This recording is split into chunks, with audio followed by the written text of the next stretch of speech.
Hello बच्चों, मैं स्मिता बिजलवान स्वागत करती हूँ आपका आईसीटी वर्चुअल क्लासरूम में। आशा करती हूँ आप सभी स्वस्थ होंगे और अच्छे से अपनी पढ़ाई कर रहे होंगे। बच्चों, आज हम पढ़ने जा रहे हैं क्लास 6 की साइंस। और क्लास 6 साइंस में हम जो चैप्टर अपने लास्ट लेक्चर में पढ़ रहे थे उसे ही आगे कंटिन्यू करेंगे। तो हम पढ़ रहे थे चैप्टर सेपरेशन ऑफ सब्सटेंसेस, यानी कि पदार्थों का पृथक्करण, जहाँ पे हमने ये पढ़ लिया था कि पदार्थों का पृथक्करण क्यों किया जाता है, क्या क्या विधियां हैं जिनके द्वारा हम पृथक्करण कर सकते हैं। जैसे कि हमने देखा था कि हमारे पास अगर अलग अलग मिक्सचर है, ठीक है, वैसे हमने होमोजेनस और हेट्रोजेनस दो तरह के मिक्सचर्स के बारे में पढ़ा था, ठीक है। तो अगर हमारे पास अलग अलग तरह के मिक्सचर्स हैं तो सभी मिक्सचर्स को हम एक ही तरह के टेक्निक से या एक ही तरह के मेथड से सेपरेट नहीं कर सकते, उनके जो अलग अलग कंपोनेंट है उनको, ठीक है। तो उसके लिए हमारे पास क्या है, अलग अलग विधियां हैं सेपरेशन की, जिनमें से काफी सारी विधियों को हमने अपने लास्ट लेक्चर में पूरा कवर कर लिया था, अच्छे से पढ़ लिया था, जो कि थी hand picking, threshing, winnowing, sieving, sedimentation, decantation, filtration, और लास्ट लेक्चर में हम डिस्कस कर रहे थे इवेपोरेशन को। तो इवेपोरेशन भी एक सेपरेशन का मेथड है।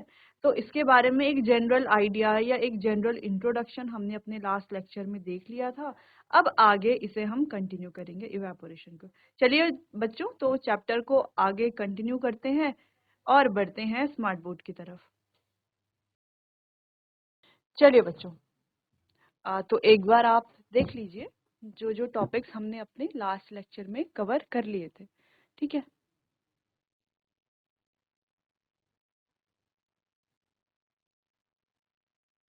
आपको ध्यान में रखना है कि होमोजेनस और हेटेरोजेनस मिक्सचर्स क्या होते हैं और इसमें डिफरेंस क्या है दोनों के बीच में।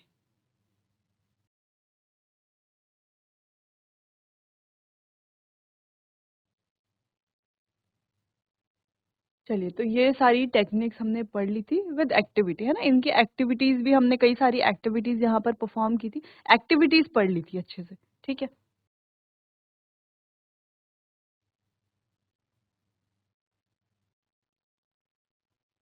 चलिए, तो लास्ट लेक्चर में हम बात कर रहे थे इवेपोरेशन के बारे में। तो इवेपोरेशन के बारे में एक जनरल इंट्रोडक्शन हमने ये देख लिया था बच्चों, कि सबसे पहले हमने बात की थी कि अगर हमारे पास ऐसा कोई मिक्सचर है जो कैसा है, मिसिबल है। मिसिबल यानी कि आपस में अच्छे से घुला हुआ है, जैसे नमक और पानी का मिश्रण है या चीनी और पानी का मिश्रण है। तो ये ऐसे मिक्सचर्स हैं जो आपस में अच्छे हुए घुले हुए होते हैं, ठीक है। और हम इन्हें होमोजेनस भी कह सकते हैं या होमोजेनस भी कहते हैं, ठीक है। ये होमोजेनस मिक्सचर्स होते हैं जिन्हें सॉल्यूशन भी कहा जाता है, ठीक है। तो कई सारे टर्म्स यहाँ पर हमने देख लिए हैं, आपको ध्यान रखने ये सारे टर्म्स, इन्हें सॉल्यूशन कहें या होमोजेनस मिक्सचर्स कह सकते हैं, ठीक है। चलिए, तो हमने एक सॉल्ट और वाटर का जो सॉल्यूशन लिया है, अगर हम उसे फिल्ट्रेशन टेक्निक द्वारा सेपरेट करना चाहेंगे या सेडिमेंटेशन से सेपरेट करना चाहेंगे या डिकैंटेशन से सेपरेट करना चाहेंगे, तो इन तीनों टेक्निक में से किसी भी टेक्निक से हम इसे सेपरेट नहीं कर सकते। क्यों? थोड़ा सा यहाँ पे रिवाइज करेंगे।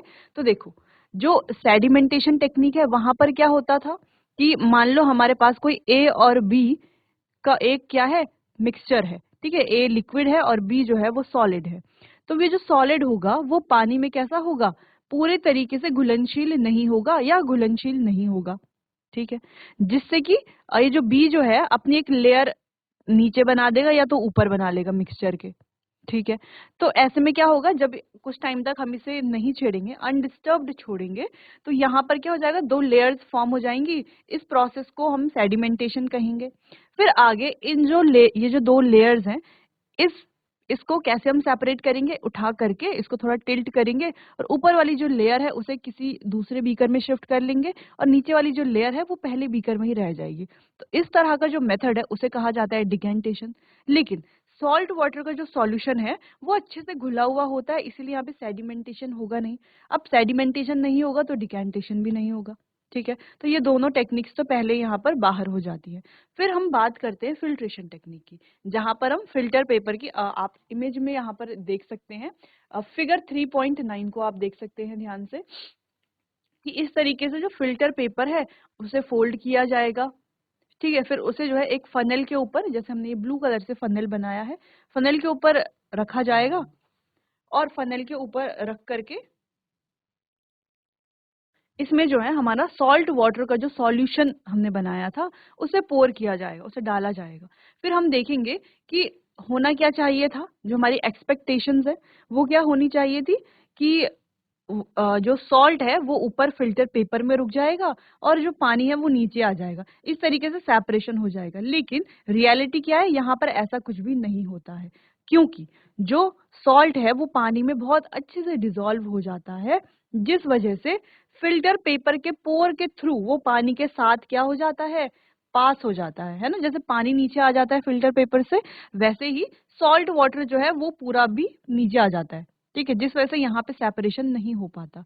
तो इस तरह के सेपरेशन को, जो सॉल्ट और वाटर का सेपरेशन है, इसको ना तो हम सेडिमेंटेशन से, ना डिकेंटेशन से और ना ही फिल्ट्रेशन से सेपरेट कर सकते। और जो अदर टेक्निक्स है, threshing, winnowing, hand picking, sieving, इनसे तो बिल्कुल भी नहीं कर सकते सेपरेट, ठीक है। तो यहाँ पर हम क्या टेक्निक का यूज करते हैं, यहाँ पर हम यूज करते हैं इवेपोरेशन टेक्निक का, ठीक है। अब इवेपोरेशन टेक्निक में होता क्या है, इसको थोड़ा सा डिटेल में देख लेते हैं। पहले इवेपोरेशन के बारे में जान लेते हैं, फिर जानेंगे कि कैसे जो है ये मिक्सचर को हम क्या कर सकते हैं, सेपरेट कर सकते हैं, ठीक है। चलो थोड़ा इवेपोरेशन के बारे में समझते हैं। मान लो यहाँ पर हमारे पास एक बीकर है, ठीक है, और इस बीकर में हमने डाला है सॉल्ट वाटर का सॉल्यूशन, और ऐसा ही एक और बीकर है, लेकिन ये बीकर थोड़ा डिफरेंट है। डिफरेंट यानी कि देखो, इस बीकर का, जो बीकर ए है, उसका सरफेस एरिया अगर आप देखो तो बड़ा है ना, सरफेस एरिया कैसा है, बड़ा है। और जो बीकर बी है उसका भी सरफेस एरिया क्या है, छोटा है ना, उसका सरफेस एरिया इतना बड़ा नहीं है। अब बीकर ए और बी दोनों में हम क्या डालेंगे, बराबर सॉल्ट सॉल्यूशन को डालेंगे, यानी कि सॉल्ट और वाटर का जो मिक्सचर है वो बराबर डालेंगे, ठीक है। मान लो हमने 100 ml सॉल्ट वाटर का सॉल्यूशन बनाया, उसको बीकर ए में डाला, वही 100 ml का हमें बीकर बी में भी डालना है, ठीक है, बना करके अलग से, ठीक है। ए और बी में डाला। अब अगर हम इसे ऐसे ही छोड़ देंगे तो क्या होगा, इवेपोरेशन होगा, है ना। इवेपोरेशन कैसे होगा, सराउंडिंग की जो हीट है, ठीक है, या सन की रेस से जो आ रही है जो भी हीट है, ये जो सरफेस वाले पार्टिकल्स है, अब सरफेस वाले पार्टिकल्स कौन से, ये जो ऊपर वाले हैं, ऊपर वाले क्या होते हैं, सरफेस के पार्टिकल। यहाँ पे कौन से हैं, यहाँ पे ये हैं सरफेस के पार्टिकल्स, ठीक है। यानी कि वाटर के जो सरफेस वाले पार्टिकल्स हैं, जो सरफेस पर है, ऊपरी सतह पर है, वो क्या करेंगे, वो बच्चों हीट एब्जॉर्ब करेंगे, ठीक है। क्या करेंगे, हीट एब्जॉर्ब करेंगे। वाटर की बात करें हम, वाटर के पार्टिकल्स की, तो हीट एब्जॉर्ब करेंगे। अब हीट एब्जॉर्ब करने पर क्या होगा, ये जो पार्टिकल्स हैं इनकी काइनेटिक एनर्जी बढ़ने लगेगी। काइनेटिक एनर्जी क्या होती है, मूव करने की एनर्जी, ठीक है। जिस एनर्जी से मूव कर पाता है कोई भी ऑब्जेक्ट, उसे हम कहेंगे उसकी काइनेटिक एनर्जी। यहाँ पर हम वाटर के पार्टिकल्स की बात कर रहे हैं, तो वाटर के जो पार्टिकल्स हैं उनकी काइनेटिक एनर्जी बढ़ जाएगी, ठीक है। अब काइनेटिक एनर्जी से बढ़ने से क्या होगा, ये जो पार्टिकल्स हैं इनमें वाइब्रेशन शुरू हो जाएगा, ठीक है। इसको खैर हम डिटेल में हम अपनी हायर क्लासेस में पढ़ेंगे, फिलहाल हम ऐसे ही समझ रहे हैं, एज अ स्टोरी समझ रहे हैं, ठीक है। अब ये जो पार्टिकल्स हैं इनकी काइनेटिक एनर्जी बढ़ गई तो ये वाइब्रेट होना शुरू करते हैं, ठीक है। ऐसे दिखाई नहीं देगा हमें कि वाइब्रेट हो रहे हैं, ठीक है, लेकिन वाइब्रेट होना शुरू करते हैं, हिलना शुरू करते हैं। तो ये जो ऊपर वाले जो पार्टिकल्स हैं ये क्या करते हैं, देखो ये ऊपर वाले जो पार्टिकल्स हैं ये नीचे वाले पार्टिकल से अटैच हैं, वो रखे हैं अटैच, बिल्कुल अटैच हो रखे हैं। तो हीट एब्जॉर्ब करने पर, काइनेटिक एनर्जी बढ़ने पर ये नीचे वाले पार्टिकल्स को छोड़ देते हैं। अब ये इनसे पहले जुड़े हुए थे, अब ये इनको क्या कर लेते हैं, छोड़ देते हैं, और ऊपर वाले जो पार्टिकल्स हैं वो क्या हो जाते हैं, ऐसे इवेपोरेट हो जाते हैं। तो क्या हो जाते हैं, इवेपोरेट हो जाते हैं। इसके बाद सेम प्रोसेस रिपीट होगी। फिर जो इसके नीचे वाले पार्टिकल्स थे अब वो सरफेस वाले पार्टिकल बन जाएंगे, सेम वो भी सेम प्रोसेस होगी, वो भी हीट को एब्जॉर्ब करेंगे और काइनेटिक एनर्जी बढ़ेगी उनकी, और वो भी क्या हो जाएंगे, इवेपोरेट हो जाएंगे, ठीक है। इतना समझ में आया। ऐसे करते करते करते सारा पानी जो है वो इवेपोरेट होता जाएगा, और नीचे जो है केवल नमक बच जाएगा, क्योंकि नमक तो इवेपोरेट नहीं होगा, है ना, क्योंकि वाटर कैसा है, वॉलेटाइल है। धीरे धीरे क्या हो रहा है, अच्छा इतना ज्यादा वॉलेटाइल नहीं है कि ये क्या हो जाए एकदम से, जैसे आपने देखा होगा कि मिट्टी का तेल है या पेट्रोल है या एसीटोन है ना, एसीटोन नेल पॉलिश रिमूवर भी जिसे कहा जाता है। तो जब कभी वो आपके हाथ पर गिरता है तो आपने देखा होगा एकदम से जो है वो क्या हो जाता है, इवेपोरेट हो जाता है और आपके हाथ में जो एक ठंडक का एहसास, एक कूलिंग इफेक्ट क्रिएट करता है। तो इवेपोरेशन एक ऐसी प्रोसेस है जो कूलिंग इफेक्ट क्रिएट करती है। ठीक है, चलो इसको तो खैर बाद में पढ़ेंगे हम, ये कूलिंग इफेक्ट वगैरह ये तो हायर क्लासेस का है। तो इतना समझ में आया, वाटर जो है सारा इवेपोरेट हो जाएगा और सॉल्ट जो है वो नीचे नीचे बच जाएगा। क्लियर है इतना? चलो, तो ऐसे ही इवेपोरेशन किया जाता है। अब यहाँ पर दोनों बीकर में हमने बराबर सॉल्ट वाटर का सॉल्यूशन लिया है ना, जितना बीकर ए में है जितना बीकर बी में है दोनों बराबर है। ठीक है, लेकिन अगर आपसे पूछा जाए कि कौन सा वाला, अब दोनों को जो है सेम कंडीशन में रखा गया है ना, जो हीट है वो भी दोनों को बराबर दी जा रही है, सेम कंडीशन पे रखा जा रहा है, तो आप क्या बता सकते हैं कि ए और बी दोनों बीकर में से कौन से वाले बीकर का पानी जल्दी इवेपोरेट होगा और सॉल्ट फॉर्म करेगा, कौन सा बीकर जल्दी करेगा? तो देखो, जो इवेपोरेशन है उसका जो रेट है वो डिपेंड करता है सरफेस एरिया पर। तो सरफेस एरिया जितना बड़ा होगा इवेपोरेशन का रेट उतना ही ज्यादा होगा। यानी कि जो बीकर ए है इसका सरफेस एरिया काफी बड़ा है बीकर बी के कंपैरिजन में। तो इस वजह से बीकर ए जो है इसके जो वाटर है वो जल्दी इवेपोरेट होगा, क्योंकि देखो एक बार में ज्यादा वाटर इवेपोरेट हो रहा है, जबकि बीकर बी में एक बार में उतना ज्यादा वाटर इवेपोरेट नहीं हो रहा। ठीक है, तो जिसका सरफेस एरिया ज्यादा है उसमें जल्दी इवेपोरेशन का रेट भी क्या होगा, हाई होगा। ठीक है, अभी हम यहाँ पर ऐसी बात नहीं कर रहे, अभी तो हम नॉर्मल बात कर रहे हैं कि नॉर्मल कंडीशंस की बात कर रहे हैं। ठीक है, चलिए अब दूसरी बात करते हैं कि अगर हमें जल्दी जल्दी सॉल्ट वाटर के सॉल्यूशन से सॉल्ट को ऑब्टेन करना है और वाटर को अलग करना है, यानी कि दोनों को सेपरेट करना है, सॉल्ट को और वाटर को, तो हम क्या करेंगे? तो हम ऐसे तो इसे छोड़ेंगे नहीं, क्योंकि ये प्रोसेस जो है काफी टाइम कंज्यूमिंग है, इसमें काफी टाइम लगेगा, है ना। ये टेम्परेचर की कंडीशन पर भी डिपेंड करता है, ह्यूमिडिटी पर भी डिपेंड करता है ना। ये इवेपोरेशन अगर ऐसे ही छोड़ देंगे, ऐसे ही इवेपोरेशन अगर करना है तो ठीक है। लेकिन अगर हमें जल्दी करना है ये प्रोसेस, तो हम क्या करेंगे, सॉल्ट वाटर का सॉल्यूशन लेंगे, एक बीकर में डालेंगे। ठीक है, इस तरीके से जैसे आप यहाँ पर इमेज में देख पा रहे हो, इमेज 3.11, ठीक, फिगर 3.11 जैसे कि आप देख पा रहे हो। तो यहाँ पर ये जो बीकर है, इस बीकर में क्या है, इस बीकर में है सॉल्ट वाटर ना, सॉल्ट और वाटर का सॉल्यूशन। अब क्या हो रहा है, यहाँ से क्या दी जा रही है, इसको हीट दी जा रही है। ये क्या है हमारे पास, ये है हमारा बर्नर। ठीक है, अब बर्नर से यहाँ पर हीट दी जा रही है, जिससे कि पानी क्या होगा, बॉयल होना शुरू होगा। ठीक है, और बॉयल होते होते पानी क्या होने लगेगा, इवेपोरेट होने लगेगा।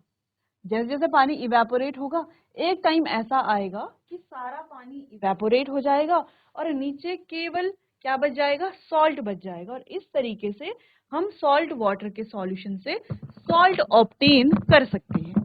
क्लियर हो गया इतना? चलिए, तो इतना आपको समझ में आ गया होगा। अब आपने देखा है कि हमें सॉल्ट मिलता कहाँ से, हम ये कहते हैं ना समुद्र से सॉल्ट मिलता है हमें। तो समुद्र से कैसे मिलता है?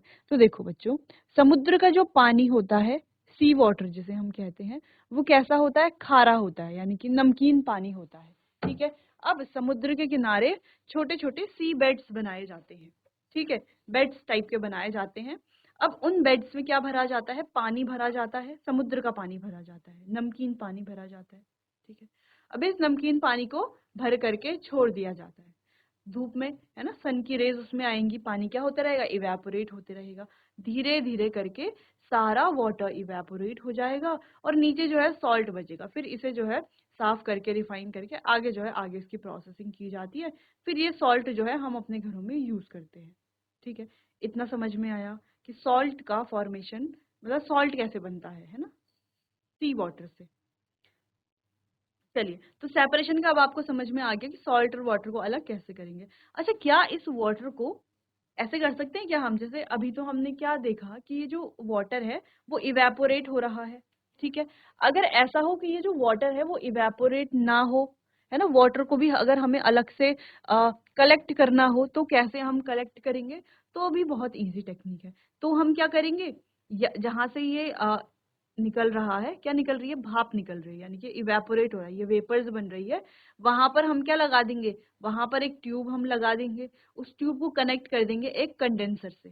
ठीक है, अब क्या होगा, ये जो भाप निकल रही है, जो वेपर्स निकल रहे हैं, ये वेपर्स ट्यूब के थ्रू जाएंगे कंडेंसर में। अब कंडेंसर में दो पाइप्स होते हैं, पाइप कहें, या एक इनलेट होता है, एक आउटलेट होता है। इनलेट से जो है ठंडा पानी जाता है अंदर को, और आउटलेट से पानी जो है बाहर आता है ना, ठंडा पानी जो है वो जाता रहता है। अब कंडेंसर में क्या होगा, वो काफी ठंडा होता है, जिस वजह से ये जो गरम गरम वेपर्स हैं, ये जब कंडेंसर में जाती हैं तो क्या हो जाती हैं, लिक्विफाई हो जाती हैं, यानी कि लिक्विड में कन्वर्ट हो जाती हैं। तो इस प्रोसेस को कंडेंसेशन हम कहते हैं। फिलहाल हमने इवेपोरेशन पढ़ लिया है, कंडेंसेशन का एक इंट्रोडक्शन भी हमने देख लिया है। ठीक है, तो इन वेपर्स को ठंडा किया जाता है, ठंडा किया जाता है, यानी कि सेटअप में। ठीक है, सेटअप बना करके ठंडा किया जाता है कंडेंसर के अंदर। फिर जो है ये वाटर में कन्वर्ट हो जाता है, फिर दूसरी तरफ से इसे जो है दूसरे बीकर में हम कलेक्ट कर सकते हैं। इस तरीके से सॉल्ट और वाटर को दोनों को हम अलग कर सकते हैं। ठीक है, और अलग अलग कलेक्ट भी कर सकते हैं। ऐसा नहीं कि जल्दी, जरूरी नहीं है कि हमें वाटर को इवेपोरेट ही करना है, हम वाटर को कंडेंस भी करवा सकते हैं। ठीक है, कंडेंस भी कर सकते हैं। इतना क्लियर है। चलिए, तो ये काफी इंपॉर्टेंट पॉइंट था इवेपोरेशन का। अब आगे बढ़ते हैं, थोड़ा इसे और डिस्कस करते हैं। Where do you think salt come from, यानी कि आपको क्या लगता है कि ये जो सॉल्ट है, नमक है, ये कहाँ से आता होगा। Sea water contain many salt in mixed in it, one of the salt is the common salt. तो जो सी वाटर है उसमें कई सारे सॉल्ट जो हैं मिले हुए होते हैं, और इनमें से एक है कॉमन सॉल्ट, जिसका हम यूज करते हैं। ठीक है, when sea water is allowed to stand in shallow pits, है ना, जिन्हें हम अभी बेड्स कह रहे थे, shallow pits भी कहते हैं। तो shallow pits में जो है वाटर को रखा जाता है, water gets heated by sunlight and slowly turns into vapor। तो वाटर जो है सनलाइट से हीट होता रहता है, और धीरे धीरे उसके वेपर्स बनते रहते हैं, और सारा पानी इवेपोरेट होने लगता है। फिर कुछ दिनों में वाटर जो है पूरा इवेपोरेट हो जाता है, और सॉल्ट जो है वो रह जाता है। ठीक, common salt is then obtain from the mixture of salt by further purification. फिर जो है उसे आगे प्योरीफाई करके, आगे उसकी प्रोसेसिंग करके जो है हमें कॉमन सॉल्ट मिल जाता है। तो देखिए, फिगर 3.2 में आप देख सकते हो, क्या दिख रहा है फिगर 3.12 में। तो देखो, फिगर 3.12 में क्या दिख रहा है कि समुद्र है, समुद्र के किनारे इस तरीके से शैलो पिट्स बनाए गए हैं। ठीक है, कैसे हैं ये, शैलो है, शैलो पिट्स। अब इन पिट्स में क्या भरा भरा जा रहा है, समुद्र का पानी भरा जा रहा है। अब समुद्र का पानी भर करके इन्हें छोड़ दिया जाएगा। ठीक है, फिर क्या होगा, फिर देखो बच्चों, अब सन की जो लाइट है वो इन पर पड़ती रहेगी, तो ये हीट होते रहेंगे, है ना, इनके सरफेस पर सन की लाइट पड़ती रहेगी कुछ इस तरीके से। मान लो ये है सन, है ना, और सन की जो ये लाइट है ये यहाँ पर पड़ती रह रही है।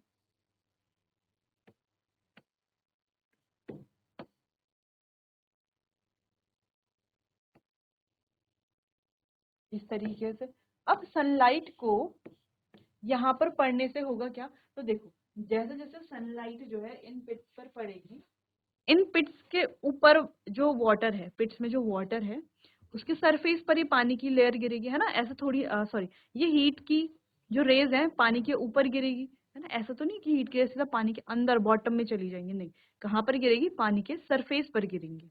ठीक है, अब सरफेस से जो वाटर मॉलिक्यूल्स हैं वो क्या हो जाएंगे, धीरे धीरे हीट अप होते रहेंगे, है ना, हीटेड होते रहेंगे। अब ये सरफेस के जो वाटर मॉलिक्यूल्स हैं या वाटर के पार्टिकल्स हैं, ये हीट होते रहेंगे, और धीरे धीरे हीट अप होकर के इवेपोरेट हो जाएंगे। इवेपोरेट होने के बाद धीरे धीरे सारा पानी इवेपोरेट हो जाएगा, और इसके बाद जो है हमें मिलेगा केवल सॉल्ट। ठीक है, चलिए, क्लियर है इतना। फिर सॉल्ट जो मिलता है, ऐसे नहीं कि उसको हम डायरेक्टली यूज करते हैं, इसको फर्दर प्योरीफाई किया जाता है, और प्योरिफिकेशन के बाद जो है हमें मिलता है कॉमन सॉल्ट। ठीक है, चलिए,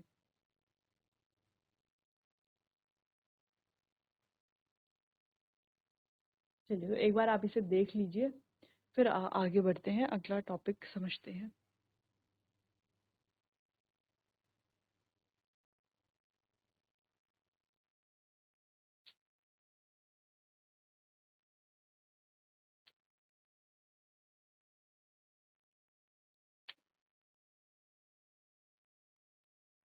चलिए आगे बढ़ते हैं।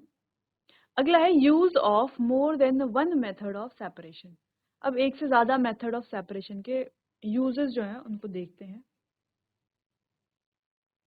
We have studied some method for separation of substance from their mixtures.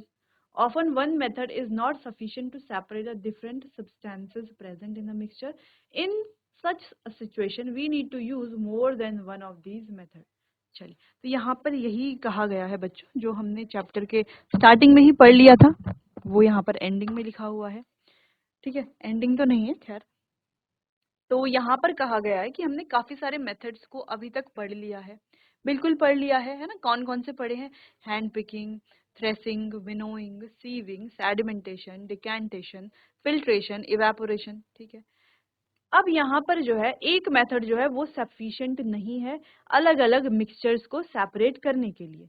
ठीक है, तो कभी कभी ऐसी सिचुएशन आ सकती है जहां पर अलग सा कोई डिफरेंट सब्सटेंस हो जिसे हमें सेपरेट करना हो, तो ऐसी सिचुएशन में हम जो है एक से ज्यादा मेथड को यूज कर सकते हैं।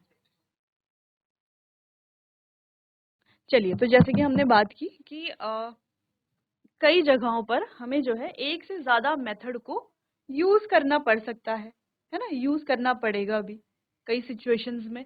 तो चलिए एक एक्टिविटी देखते हैं और यहाँ पर इस टॉपिक को थोड़ा और अच्छे से समझते हैं।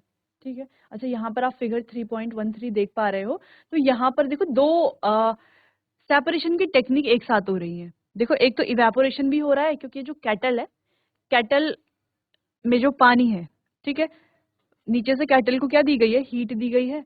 और कैटल से क्या निकल रहा है? इसके जो ये माउथ है, माउथ से क्या निकल रही है? भाप निकल रही है। तो यहाँ पर क्या हो रहा है? इवेपोरेशन हो रहा है। फिर आप ऊपर देखो, इसके ऊपर देखो एक ऐसा सरफेस है जो कैसा है? जिसके ऊपर बर्फ रखी हुई है ना, कूलर सरफेस है। ठीक है, अब ये भाप इस पर टकरा रही है और ये भाप क्या हो रही है? लिक्विफाई हो रही है, यानी कि लिक्विड में कन्वर्ट हो रही है। ये जो वेपर है ये लिक्विड में कन्वर्ट हो रहा है। तो यहाँ पर जो है संघनन, जिसे कि हम कहते हैं कंडेंसेशन, तो कंडेंसेशन की प्रोसेस भी यहाँ पर हो रही है। ये सिंपली कहें कि यहाँ पर दो प्रोसेस जो है एक साथ हो रही है। ठीक है, खैर अभी धीरे धीरे आपको समझ में आएगा। तो चलो एक्टिविटी देख लेते हैं। Take a mixture of sand and salt, how will we separate these. आपको क्या करना है? सैंड और सॉल्ट का एक मिक्सचर लेना है और अब हम इन्हें सेपरेट कैसे करेंगे? We already saw that hand picking would not be a practical method for separating these। तो हमने तो ये पहले भी देखा ही है कि हैंड पिकिंग से तो हम इसे सेपरेट नहीं कर सकते। क्यों? क्योंकि हैंड पिकिंग के लिए जो इम्प्योरिटीज हैं वो कैसी चाहिए? थोड़ा लार्जर साइज की चाहिए। ठीक है, तो हैंड पिकिंग मेथड उन्हीं के लिए यूज किया जाए। जैसे ग्रेन्स हैं तो वो साइज में काफी बड़े होते हैं और उनमें जो इम्प्योरिटीज होती हैं, इस वजह से ग्रेन्स के बड़े साइज होने की वजह से, यानी कि लार्जर साइज होने की वजह से हम क्या कर पाते हैं? इम्प्योरिटीज को सेपरेट कर पाते हैं। लेकिन सैंड और सॉल्ट का मिक्सचर अगर हमें सेपरेट करना है तो हम हैंड पिकिंग से सेपरेट नहीं कर सकते हैं। ठीक है, keep this mixture in a beaker and add some water to it. अब हमें क्या करना है? इस मिक्सचर को सेपरेट करने के लिए इसे एक बीकर में डालना है और इसमें पानी डाल देना है। ठीक है, अब जब हम पानी डाल देंगे तो इसे स्टिर कर लेंगे अच्छे से किसी चम्मच या स्टिरर की मदद से। Do you see the sand settling down at the bottom? तो अब आपको क्या दिखेगा? आप खुद सोचिए, सॉल्ट और सैंड का मिक्सचर था, उसमें हमने पानी डाल दिया, तो जो सॉल्ट है वो तो पानी के साथ क्या हो जाएगा? घुल जाएगा। लेकिन जो सैंड है वो पानी के साथ नहीं घुलेगी, वो क्या रह जाएगी? अलग रह जाएगी, अलग से बॉटम में जो है सेटल हो जाएगी। The sand can be separated by decantation और फिल्ट्रेशन। तो इस सैंड को हम क्या कर सकते हैं? डिकेंटेशन और फिल्ट्रेशन से सेपरेट कर सकते हैं। कैसे कर सकते हैं? देखो, सिंपली हमने क्या किया? बीकर लिया, बीकर में ये जो सॉल्ट और सैंड का मिक्सचर था वो डाल दिया। अब सॉल्ट और सैंड के मिक्सचर को डालने से क्या हुआ? अब जो सॉल्ट है वो तो पानी में घुल गया, अब सैंड जो है वो बॉटम में सेटल हो गई। अब बॉटम में जब सैंड सेटल हो गई और पानी जो सॉल्ट वाटर का मिक्सचर है वो अलग हो गया, यानी कि क्या प्रोसेस हो गई? यहाँ पर हो गई सेडिमेंटेशन। ठीक है, अब क्या होगा? इससे हम क्या कर सकते हैं? वाटर को किसी दूसरे कंटेनर में डाल करके नीचे जो सेडिमेंट है, यानी कि नीचे जो सैंड है उसे नीचे ही छोड़ दें, तो ये हो जाएगी डिकेंटेशन से सेपरेट।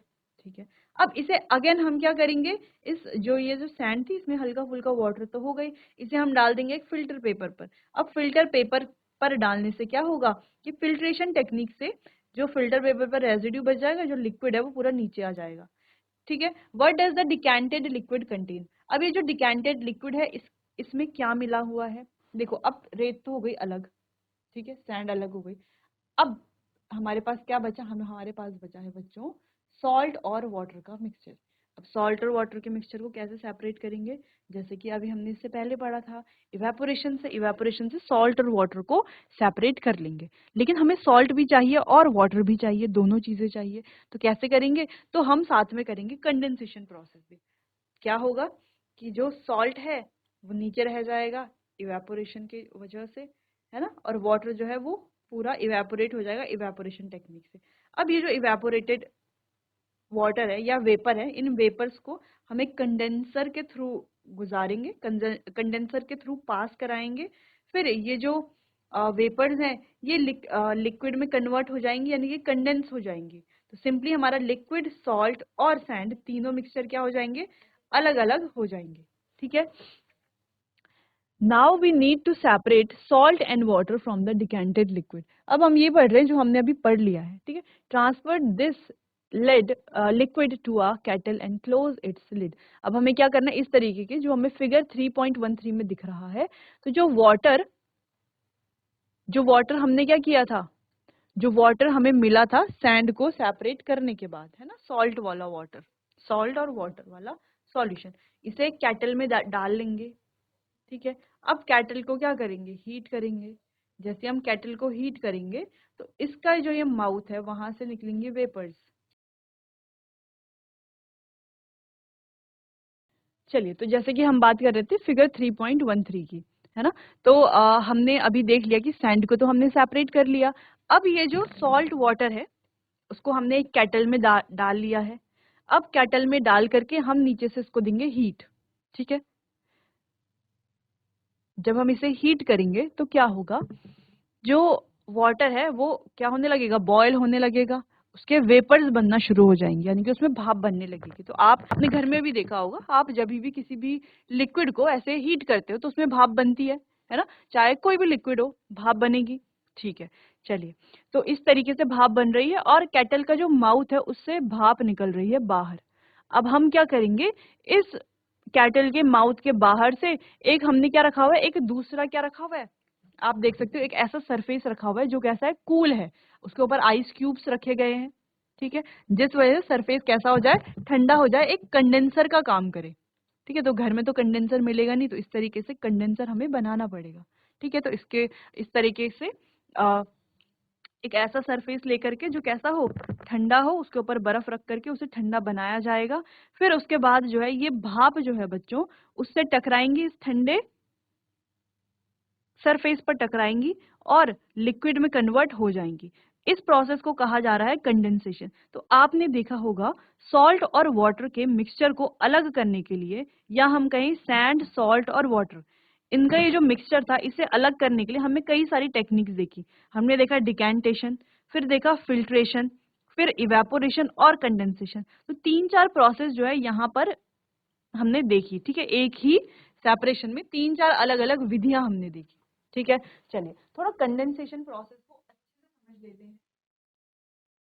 देखो बच्चों, आपने देखा होगा, मान लीजिए आपने एक ग्लास लिया, ठीक है, ये आपके पास नॉर्मल ग्लास है। अब आपने क्या किया? फ्रिज से एक पानी की भरी हुई बॉटल निकाली, जिस बॉटल में क्या था? वाटर। ठीक है, कोल्ड वाटर। इसमें क्या था? ठंडा पानी था इस बॉटल में। अब इस बॉटल से ये ठंडा पानी आपने इस ग्लास में डाल दिया। अब ये जो पानी था काफी ज्यादा ठंडा था, बहुत ज्यादा ठंडा था। ठीक है। अब ये जो चिल्ड वाटर है, ठंडा पानी है, इसको आपने गिलास में डाल दिया और बॉटल को वापस से आपने क्या कर लिया है? फ्रिज में रख लिया है। ठीक है। बॉटल का काम नहीं है, बॉटल के बारे में हम नहीं पढ़ेंगे। चलो, तो फ्रिज में वापस हमने आपने रख लिया है। अब आप क्या देखते हो कि ये जो ग्लास है इसका ये जो सरफेस है ना, ये जो बाहर है, बाहर से आप क्या देखते हो? छोटी छोटी बूंदें आपको दिखाई देती हैं, और नीचे से भी जो है इसमें छोटी छोटी बूंदें, और आपको दिखाई देगा कि जहां पर ग्लास रखा हुआ है वहां पर नीचे जो है काफी सारा पानी आ जाता है। ठीक है। तो ऐसा कैसे हो रहा है? पानी तो हमने ग्लास के अंदर डाला है, तो ग्लास के बाहर जो है वो पानी कहाँ से आ रहा है? या आपने कभी भी फ्रिज से कोई भी बर्तन निकाला होगा, ठीक, कभी भी कोई भी बर्तन आपने निकाला हो, जैसे ज्यादा ठंडा बर्तन है उसको आप फ्रिज से बाहर निकाल करके लेके आए हो, तो आपने अक्सर देखा होगा कि ये जो बर्तन है उसके बाहर से पानी की बूंदें आ जाती हैं, है ना? ऐसा क्यों हो रहा है? पानी की बूंदें कहाँ से आ रही हैं, है ना? ये हमें समझना पड़ेगा कि क्या कोई मैजिक होता है कि इस जादू से पानी की बूंदें आ जाती हैं, है ना? जब आप फ्रिज से कभी भी कोल्ड ड्रिंक निकालते हो, अब गर्मियों का सीजन आने वाला है, समर्स आने वाले हैं, तो आप कोई भी कोल्ड ड्रिंक निकालते हो फ्रिज से, ठंडी कोल्ड ड्रिंक, उसे आप किसी भी ग्लास में पोर करते हो, तो आप क्या देखते हो, ग्लास के बाहर से इस तरीके से पानी की बूंदें आ जाती हैं। तो ये बूंदें कहाँ से आती हैं? चलिए तो इसे समझते हैं। अब इसे समझने से पहले हमें समझना है एयर के बारे में। अब हमें पता है एयर क्या है, एयर अराउंड अस चैप्टर में हमने बहुत अच्छे से पढ़ा है एयर के बारे में कि एयर क्या है, अलग अलग गैसेस का मिक्सचर है। गैसेस के साथ साथ एयर में जो है वो वाटर वेपर भी होता है, वाटर वेपर यानी कि जल वाष्प। एयर में होता है वाटर वेपर। अब ये जो ग्लास है इसके आसपास भी क्या होगा, वाटर वेपर होंगी, ठीक है, वाटर वेपर है। अब ये जो वाटर वेपर है, वेपर समझ रहे हो, जो इस कैटल से निकल रही है ये वाली वेपर्स, ऐसी वाली वेपर्स जो है एयर में मौजूद होती हैं पहले से ही, ठीक है। चलिए तो ये जो वेपर्स हैं ये जब ग्लास के ठंडे सरफेस पर टकराती हैं, ठंडे सरफेस पर टकराती हैं तो क्या हो जाती हैं, लिक्विड में कन्वर्ट हो जाती हैं, क्योंकि है तो ये क्या है, तो वाटर ही, H2O ही तो है ना, वाटर की तो वेपर्स हैं, वाटर की क्या है, भाप है। तो जब ये किसी ठंडे कंटेनर से टकराती हैं तो लिक्विड में कन्वर्ट हो जाती हैं और इस प्रोसेस को कहा जाता है संघनन या हम कहें कंडेंसेशन। क्लियर है इतना?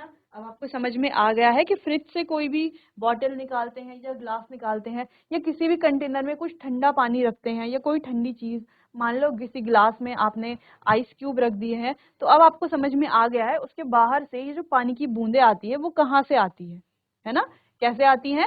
ये हवा में पहले से ही वाटर वेपर मौजूद है, वो वाटर वेपर जब ठंडे किसी सरफेस पर टकराती हैं तो लिक्विड में कन्वर्ट हो जाती है, इसीलिए बाहर से भी हमें लिक्विड दिखाई देता है, ठीक है। तो ये कोई मैजिक नहीं है, ये प्रोसेस है। कौन सी प्रोसेस? ये है कंडेंसेशन। क्लियर है इतना? चलिए तो थोड़ा आप इसे देख लीजिए, ये स्ट्रक्चर केटल वाला आप बना सकते हो क्योंकि यहाँ पे दोनों प्रोसेस हो रही हैं।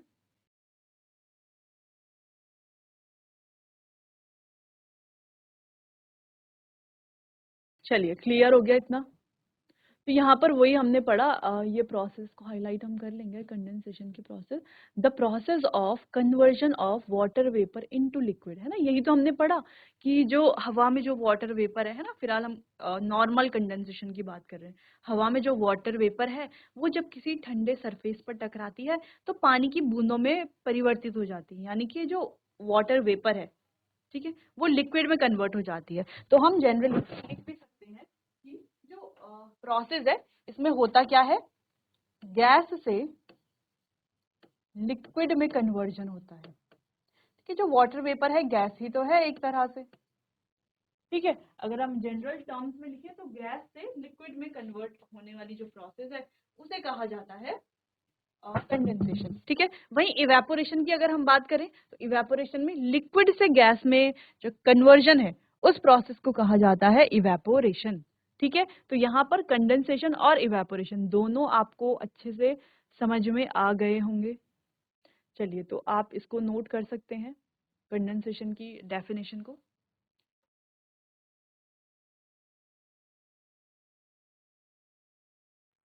तो बच्चों आज हमने कई सारी प्रोसेसेस को समझा, जैसे कि इवेपोरेशन है और कंडेंसेशन है, ये काफ़ी इंपॉर्टेंट प्रोसेसेस हैं। जब आप हायर क्लासेस में जाएंगे तो ये प्रोसेसेस आपको वहाँ पर भी देखने को मिलेंगे, तो आपको कंफ्यूज नहीं होना है। इवेपोरेशन जहाँ पर लिक्विड से गैस में कन्वर्ट होता है ना, कैसी प्रोसेस है, एक कन्वर्जन की प्रोसेस है जहाँ पर लिक्विड जो है वो गैस में कन्वर्ट होता है। और कंडेंसेशन इवेपोरेशन के जस्ट अपोजिट है। कंडेंसेशन में क्या हो रहा है, गैस जो है वो लिक्विड में कन्वर्ट होती है, ठीक है। यहाँ तो दोनों क्या है, कन्वर्जन की प्रोसेस है, एक में गैस लिक्विड में कन्वर्ट हो रहा है, एक में लिक्विड गैस में कन्वर्ट हो रही है, तो दोनों एक दूसरे के अपोजिट प्रोसेस भी है। तो हम कह सकते हैं कंडेंसेशन जो है वो इवेपोरेशन का अपोजिट है और इवेपोरेशन जो है वो कंडेंसेशन का अपोजिट है, ठीक है। तो आपको ये दोनों प्रोसेस ध्यान में रखनी है, अच्छे से इनको रिवाइज करना है। चलिए बच्चों, तो आज के लिए बस इतना ही, मिलते हैं अपने आने वाले अगले सेशन में, तब तक के लिए आपका बहुत बहुत धन्यवाद।